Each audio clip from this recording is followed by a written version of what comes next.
What's good, YouTube? Well, back to another reaction. Today we got more Onella Academy. We got Dead Body Hijinks. He actually makes really good videos. So yeah, let's jump straight into this one, man.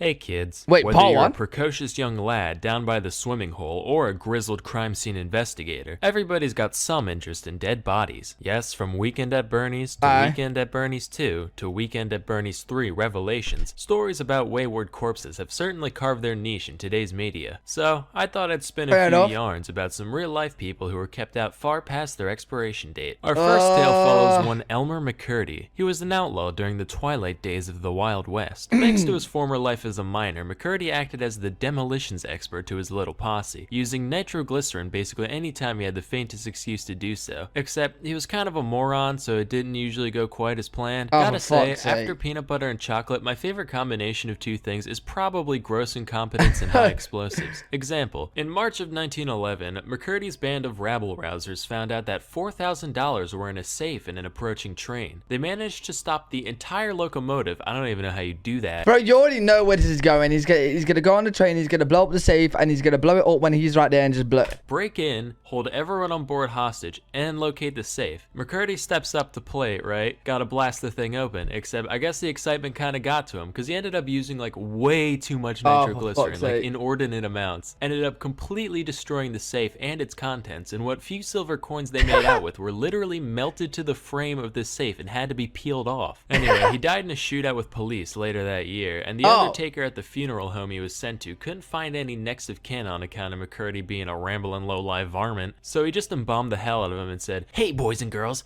want to see a dead criminal? Only one shiny nickel." And since Live Leak wasn't around at the time, there weren't many places a kid could go to stare at a corpse for a while if he or she so desired, so it actually became a pretty popular attraction. Visitors would pay their dues by physically slipping the coin into the man's mouth, and the creepy-ass undertaker would come fish him out later, probably with bare hands all slowly and sensual-like. A few years passed when a couple of guys showed up claiming to be McCurdy's brothers with a note from the local sheriff to back it up. They told the undertaker they had permission to go bury McCurdy, so he reluctantly relinquished the body to the men. Except, these guys weren't his brothers. They were just a couple of crusty freaking carnies. They shipped the body off to Kansas to become an attraction in the traveling show. From here, McCurdy traded hands a few more times. Bro, what the fuck is going on? At one point, he was exploited for this one guy's film about narcotics. It was like, yeah, this pill-popping degenerate got shot while trying to rob a pharmacy for more dope the other day. The body was super old by then, so people were like, wait, why is he all desiccated and flaky and gross? Yeah, is he not just like rotten? That's what happens when you do drugs, kids. Your fucking skin falls off.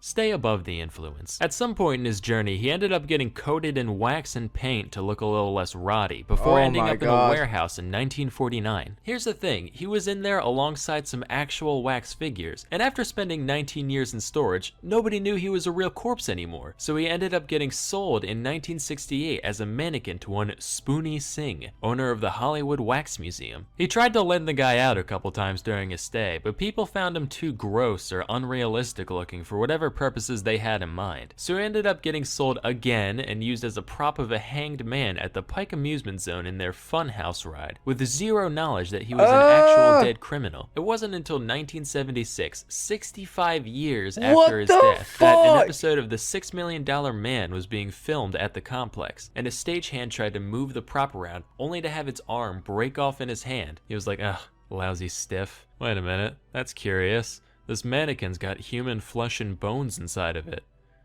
Wait a minute. Bro, imagine this is you, right? And oh my god. Uh-oh. The autopsy confirmed what everyone present at the time suspected. By this point, the body was so dried out and stale that it only weighed 50 pounds, which makes me think we should start a radical new fad diet where we just get people to mummify parts of their body. Like, Jenny, guess what? I just lost 30 pounds in 5 days. Wow, holy heck, how'd you do that? They call it the Egyptian cleanse. Anyway, with that, McCurdy was finally laid to rest back in his homeland of Oklahoma, and that film crew's lives were never the same again. Flashback to late 18th century. Baloney. There lived a physician by the name of Luigi Galvani. This guy was a big deal. He's the dude who discovered that, hey, animals got electricity in them. And his legacy still survives today in words like galvanize. One of his most famous experiments was the one where he used static electricity to make frog legs twitch on command. Around these parts, we call that the French salute. Ha ha.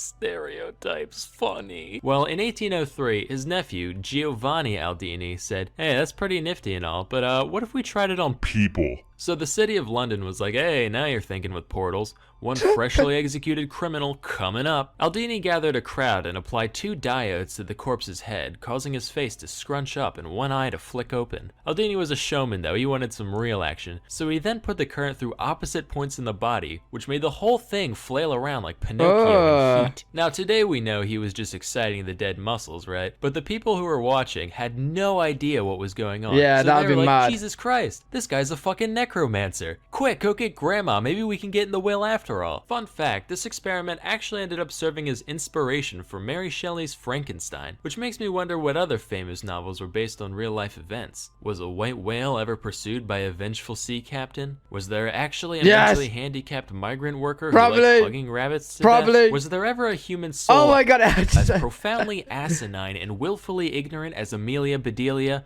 God, I hate her glassy-eyed face so fucking much. I just want to mash into a running waffle maker, be like, huh, isn't that ironic? Grab her by her vacant fucking head, throw her out of a 747 and say, hey, why didn't you shoot yourself when you had the chance? Get it!